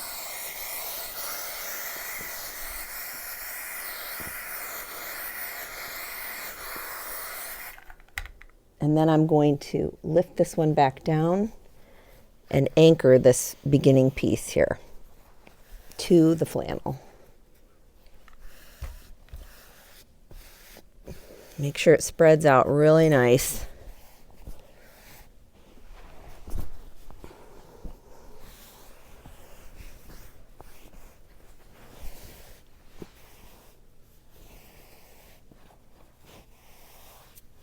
With all that nice pressing we did earlier, you should have no lumps and no bumps at this point. This is where you would definitely see them, though, when you're going to spread out with your hands to get your quilt sandwich together. So you don't want to see any of that.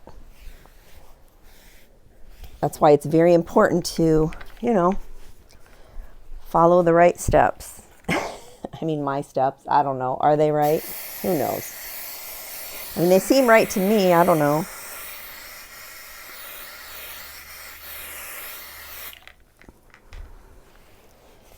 Lift up a little bit, maybe get your hand underneath there. Get that going. Adjust anything on the side here because it's kind of crazy. You know how we have those rectangles there. Get that nice and going there. Like, I need to spray this a little bit right here.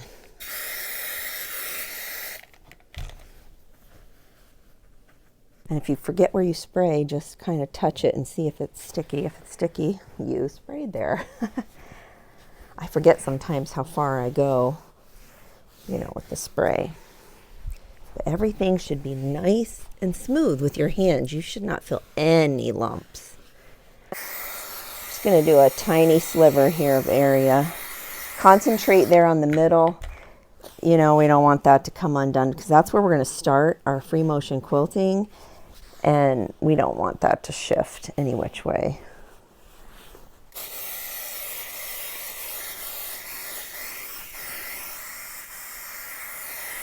There's our center that we cut out right there. So I'm probably going to cut the film right now because you've seen enough of me crawling around on the floor with my quilt top. And I will see you in the next segment. So this is a free motion quilt design that I came up with off the cuff the moment I turned my camera on. Yep, for sure. That's the way I roll sometimes. It's called Geometric Graffiti. Anyways, that's the name I gave it, right? So it's just whatever shape and straight lines. You could do anything that has an angle to it. Works. You could even do stars or whatever, and you just keep moving, and there's no way you can get stuck on this anywhere. Now, if you know me, you're probably wondering, why is she using black thread? Well, that's not how I wanted to start off. I started with white thread, and I did do a little mock-up with the Minky and everything that I was using, and I was seeing fur coming up through the threads, which made it look like black thread was coming up, and I disliked that. But later I found out through my friend Di from Sister Chicks Quilting that when I washed it, those furs would have came out of those thread holes. So, you know, live and learn. But actually, I think it ended up being a happy accident because I am loving this geometric graffiti in black on this light colored quilt. I really do like it. Tell me in the comments what you think. I want to know your honest opinion on this black thread on this type of quilt. I do think it would have been a bummer if I would have done all this free motion quilting in white and then you could barely see it. So I am super happy with all of this black. And I didn't make too many mistakes on this one, so I don't mind showing off the black. I have to share with you real quick. I got a brand new quilting tool today in the mail. I've teamed up with Everything Long Arm and Laura Star to bring you an absolutely phenomenal offer if you would like one of these irons. Everything Long Arm and Laura Star are willing to give all of my sewing channel followers free shipping for the months of April and May. You will find that link down in the information box. Now let's take a look at what this iron can do. Oh my word, it creased my binding, my cotton binding, like no other. Now this is my first time using it, and so it's going to take me a minute to get used to having a cord, but I can tell you right off the bat that it irons right away. It's not hesitant in ironing anything. Now, like my cordless iron or my home iron that I use here at the house, it takes a few passes to get even a crease in something. Watch this Laura Star just make a crease, one and done, and I'm off to the next part that I need to crease. That is amazing for me because that's going to save me a ton of time in the sewing room. I spend most of my life pressing, I kid you not. Now you know me, I'm never going to push any one product on any person, but I will tell you that if you are in the market for an iron, this is a good one, and if you do use my link, it only helps the sewing channel bring you more videos like the one you're watching today. Now on to prepping this Minky / cotton flange binding. You're going to take your Minky with right side up, and then you're going to lay the flange cotton binding down with the raw edges matching up. And I found that pinning these two together worked really well. Otherwise, you know, things could get a little shifty because they're not the same kind of, you know, material. So what you're going to do is put your Minky on the bottom as you run it through your sewing machine, because that's the variable, is the Minky, because it does have a little shiftiness to it. Not much, but a little bit, more so than the cotton. So you want your feed dogs to pull that through nicely. Now the stitch you're making now won't show up on the actual end result quilt. So you want to do about 1/8 of an inch seam allowance on the edge, because we will be doing a 1/4 inch, you know, in the final. This is just to get these two pieces all tacked down, so there is no monkey business later of any kind of shifting. So this is how I've decided to get the round shape in my quilt. I've taken my basting pins this time, and they work a lot better in anchoring this down to the floor carpet instead of my pins. So these are a lot stronger, and if you use the big ones, you're going to be a-okay. So what I did is start from the center of that circle, and I just, you know, pushed everything out really super nice so that everything is laying as flat as it possibly can be. And then I'm taking my basting pin, I'm anchoring the basting pins on the outer edges of where I think I'm going to cut. Where I think I'm going to cut is right in this area here, so I want my pins to be on the outside area. And just make sure that you're spreading as you go. Pop a pin there, and you're going to do this all around your entire quilt. Now, if you don't have carpet, you can always tape this down to your hardwood floor, and you can do the same when you're basting too. You can always use tape and just tape it down. That's what a lot of people do, but I don't think I've ever seen anyone do this on the carpet, you know, because I got to be different, right? I don't know. So this is my first attempt at trying to make this circular. So all I did was, let's see, hopefully you can see this. I took some stiff batting, took a piece of fabric, fused it on, but I did fuse a ribbon in between these and sewed it down, found the middle of this circle here and marked it with an X of stitching, stitched this side down, and the goal is to stick a pin in here and have it turn with me so I can put a mark all along here. So yeah, we're gonna see how that goes. I do have some tailor's chalk here in blue, and I'm gonna see how that marking works. Hopefully, oh my goodness, yeah, I can find the center of this. I'm gonna bend this pin though. It'll be unusable when I'm done, but I need it for this.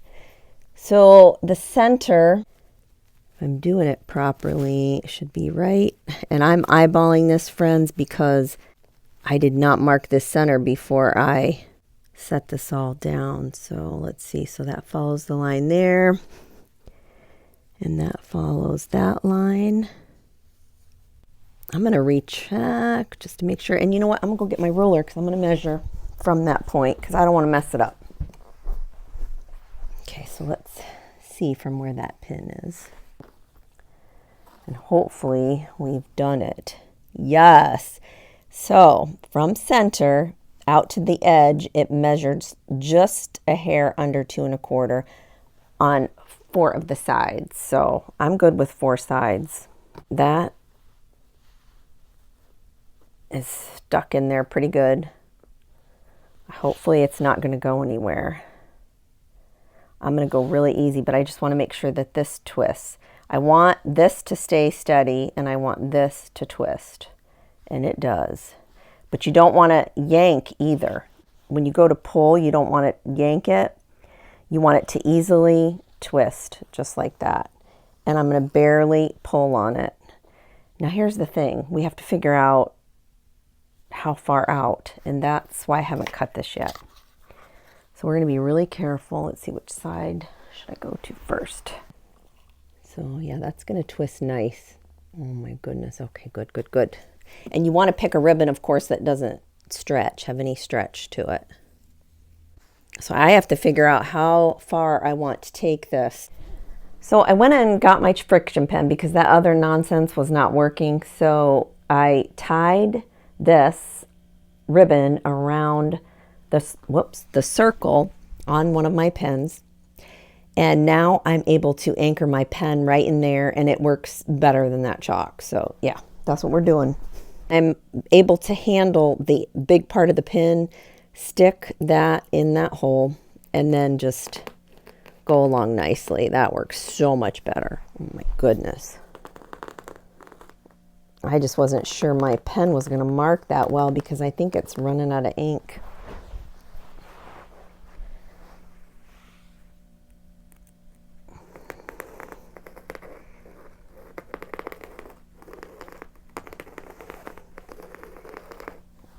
again, you're watching the center. Make sure, you know, nothing crazy is happening.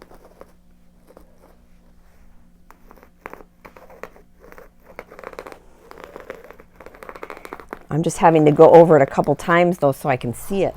I want to be able to see it so I can cut it, right? I mean, my word.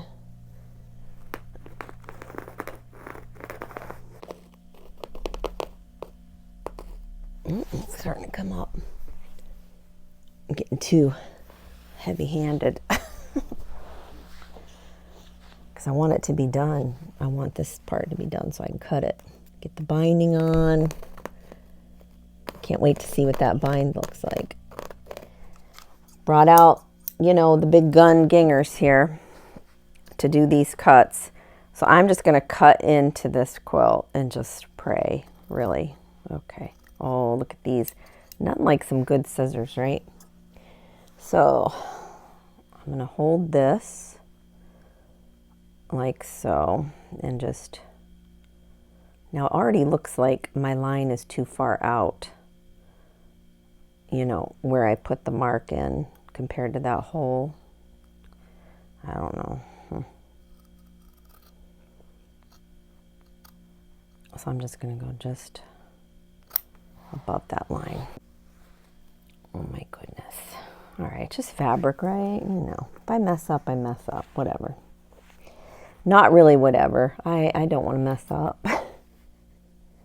So I'm just going to make sure that I have, you know, everything is gathered just right.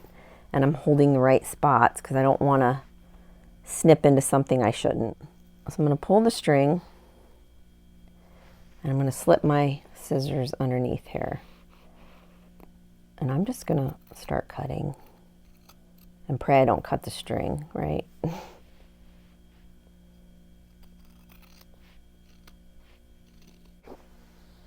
Ooh, I did it, I cut it.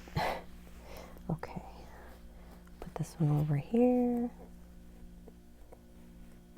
Pray I don't cut my carpet either. I don't want to have to get new carpet after this, right?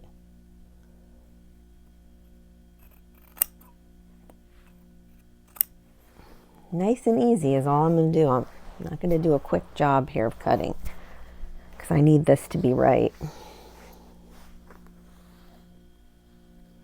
So I've got my line and I'm double checking it.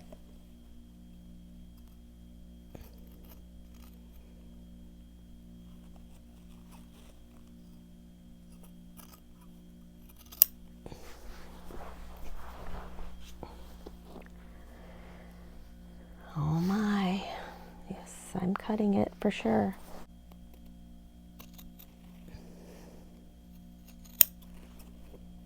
Are you scared with me? I am. I'm so nervous about cutting this, but look. Oh yeah. Yep, pretty, pretty. So this is how I'm going to do this, and I'm not going to bore you with it. So I am going to cut the film here, and when I'm done cutting, I will turn it back on so you can see what it actually looks like, okay? Because I want you in on it. Definitely remnants of a crime scene, friends. One thing I did to make sure that everything was perfectly round after I cut it was to fold it in half like a taco one way and look around the edges, and then fold it like a taco the other way, all different ways, making sure that I was folding right on, you know, where the colors meet up, and then just pressing everything out and looking to make sure that, you know, all my edges were good. Woo! I will tell you what, this was definitely a workout. This quilt's a workout. If you want to lose some weight, make this quilt. This foot right here is my compensating presser foot from Juki. It's awesome because it has a chunky side here that I lean up to my binding area, and it just gives me that nice chunky ledge so everything is uniformed and the same size.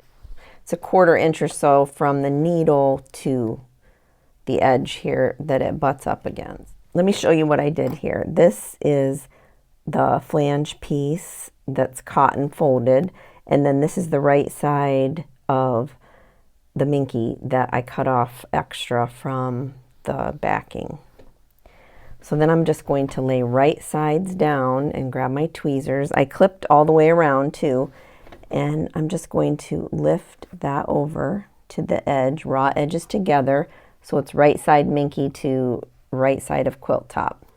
And I'm just going to keep pressing toward this chunky part with my hands and just repositioning, making sure that everything's down good. This quilt has me exhausted. Good Lord. I'm a little out of breath.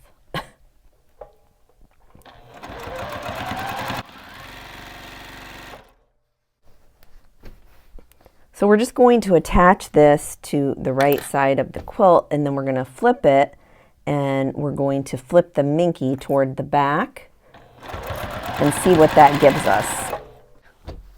Once we flip this Minky over, you'll see it's going to be so cute, right? Oh my goodness, I can't wait. In order to use the binding connection hack, I had to unpick these two tails and these two tails. Because we connected the flange to the Minky, it wasn't going to give us a really nice finish if we didn't unpick them. So we had to. And I'm going to take and open up this right here, the cotton flange. I'm going to make sure that I lay this as best as I can open right along the edge there and fold it up. Flip it around like that and then open it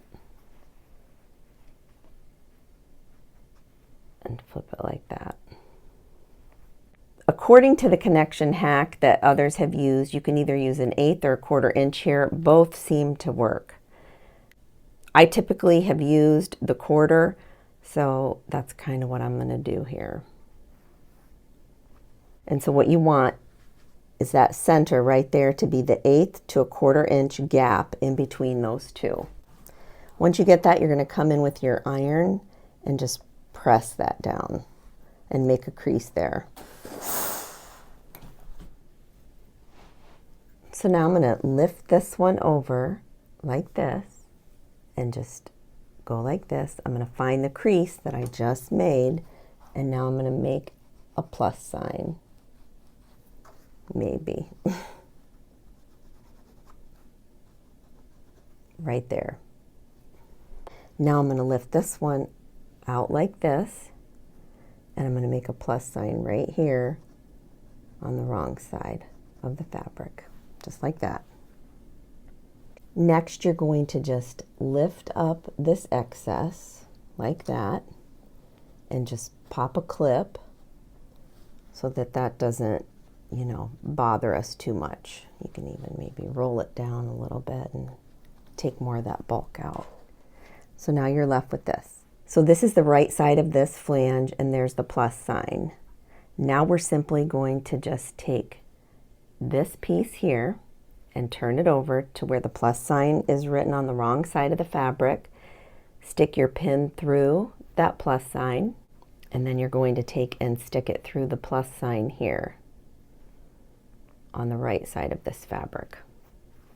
When you connected the binding flange, you ultimately probably did the crisscross method. I don't know that I showed it in this particular video, but I have a ton of videos that show it. So you're just going to angle them so they're in that crisscross position here, and they're already pinned together, so they're good to go. Now what you need to do is mark a line here to here, and I will get a ruler to do that, but I just wanted to show you right off the bat how to do that. So I'm just going to take this and set this in here so I can have a straight line.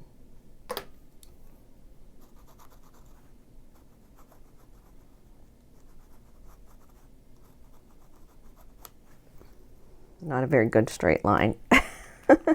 I need some good marking utensils, I think. So all I'm going to do is pop a pin over here, and then again over here on this side, making sure that I'm still keeping that L shape or crisscross shape within my two fabrics. So now I can lift this one out. Now I'm going to take it to my sewing machine. I'm going to sew from this corner to this corner. So you can see here I've sewn corner to corner. Now let's take these pins out. And let's see what we got. Take the clip out. So we can see here that when we fold this, that is going to be our flange all connected. Nice, nice. But we first check though to make sure that it indeed is going to not stretch or anything like that. And even if it does stretch, it's fine because, you know, we have this on the bias right here. But I'm going to go ahead and cut these tails off right now because that works. It's good. So I'm just going to open this up. I mean, it's amazing. This hack works even on round quilts. I love it. So we'll just cut those off. And then let's see here. Let's open those up. Our seam allowances, and then just we're going to lay this flat right there, and we're going to press that right there.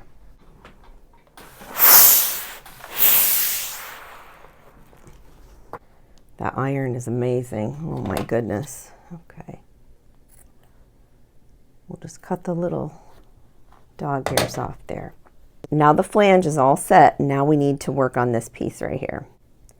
This one's going to be a little bit harder because we're not going to be able to see on the black. So we're going to have to probably pin. So here you're going to do the same thing with the Minky. Just fold them back wrong sides to each other so that both of the outsides are showing, the good side, the pretty fabric.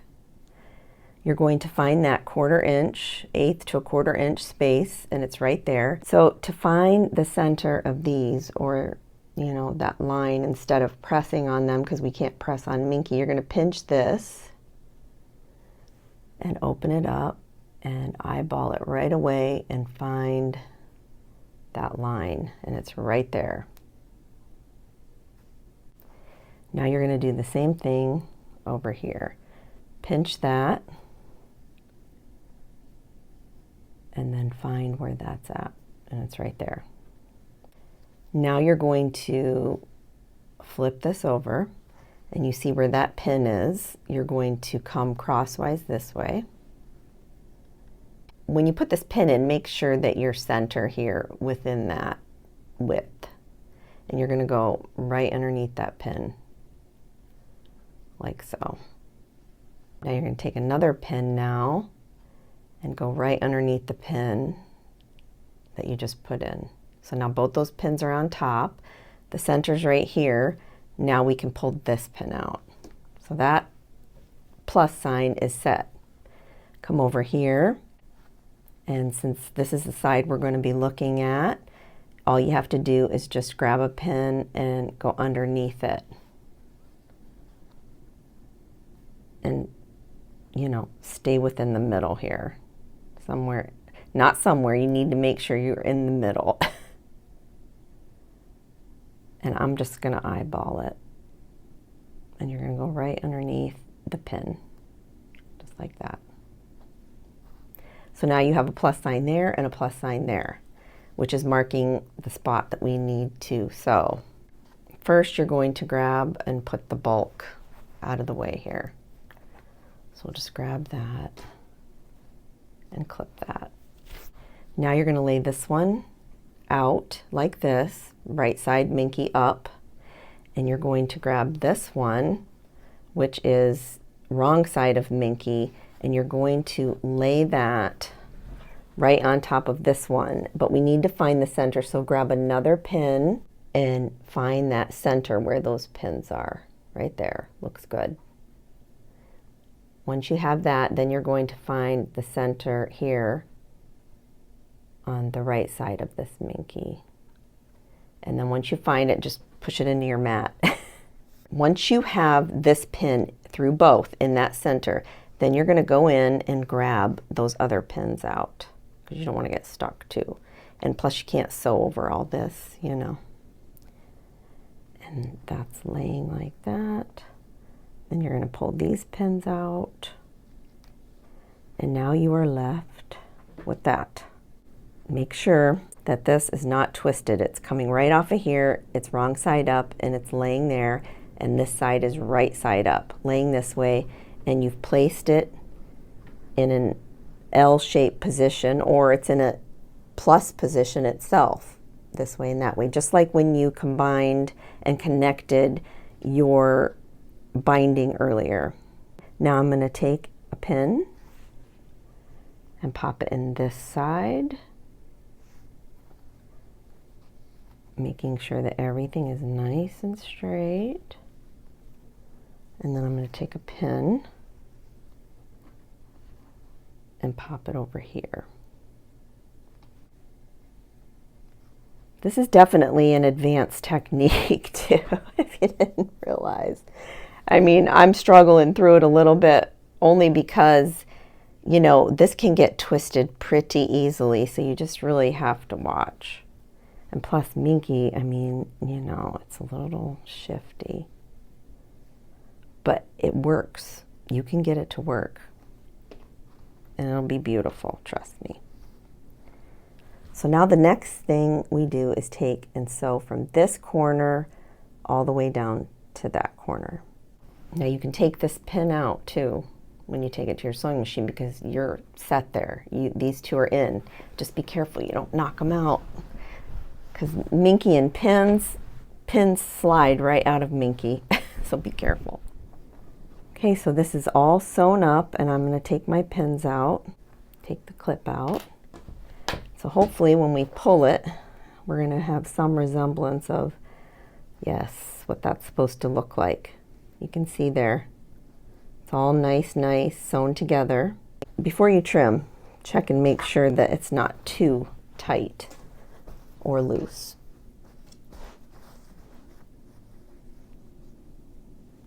No, I think that's going to be good. That's going to work. Go in and trim. You always want to check, you know, don't cut anything until you check to make sure that it works. I'm going to cut off one side, come over here and cut off the other side.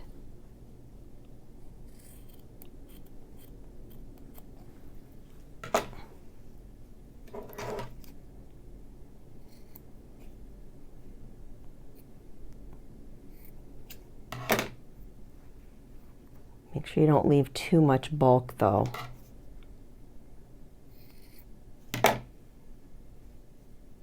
Yeah, that seems pretty good. Now we're going to, I know it's a lot of steps for the flange and the Minky, but just be patient, it'll be beautiful. Now I'm going to take it to my sewing machine and I'm going to now connect these two pieces together, the flange and the Minky, like we did earlier, and then I'm going to connect them to the quilt top. Once you've connected both of the binding tails, then you're going to just simply take this right here, the Minky, push it up and over toward the back of this quilt. So it'll look like that. You'll kind of push with your fingers, and you want to make sure that that 1/4 inch seam allowance right there is folded and tucked right in there. And then you're going to come along here and drop your needle right where that Minky and that straight fabric meets up, and you're going to stitch in the ditch all the way. Grab this funny looking presser foot. I have no clue what this is. I will put it here on the screen what it is. I'll check after I've already bound my quilt, because I was going through my little box of presser feet goodies, and I found this one and I thought, I could butt this up real close to the furry and then it'll go right down into that ditch. Maybe it's a stitch in the ditch foot. I don't know, but it works. So I'm using it. The only thing you have to make sure of is, you know, that you position it with this little screw back here, you know, as like in orientation with the needle, that the needle's going in the right spot for you. So I clipped all across here on the binding to make sure everything was tucked nice. And then as I'm going, I'm taking off the clips and pulling it taut and positioning and sewing. And I am pushing this foot toward this fur so that it does indeed stitch in the ditch. So we'll see how it does. I don't know.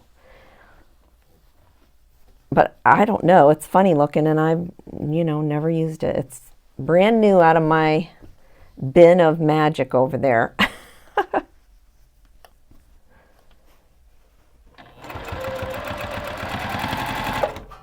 You do have to, you see how that wrinkles a little bit though? You do, when you start to see that, lift up and just, reposition.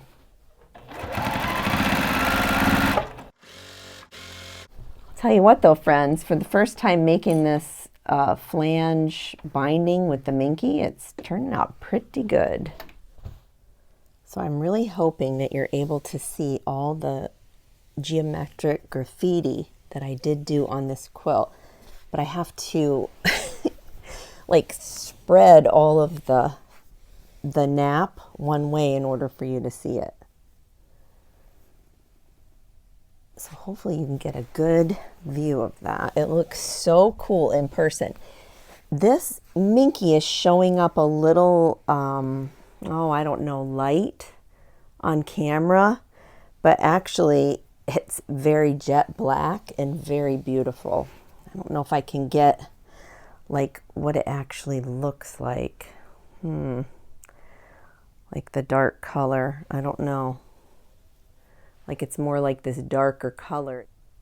It's showing up light, but I don't know why, but it is. But anyways, there's a good shot of the geometric graffiti. It looks really cool. Love it. I'm really happy with the way that it turned out, honestly. So here's the best video that I can get for you because there's a lot of light out here in my living room, and I wanted you to be able to see the quilting.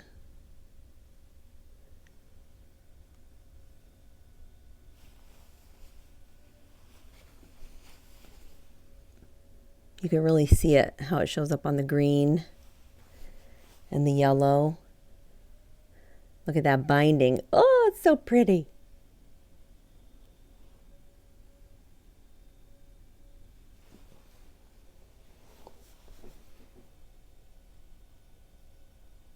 You can probably tell I'm super proud of this one.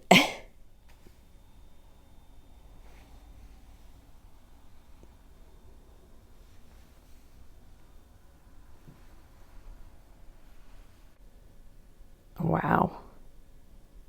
This one was a lot of work, but it was worth it.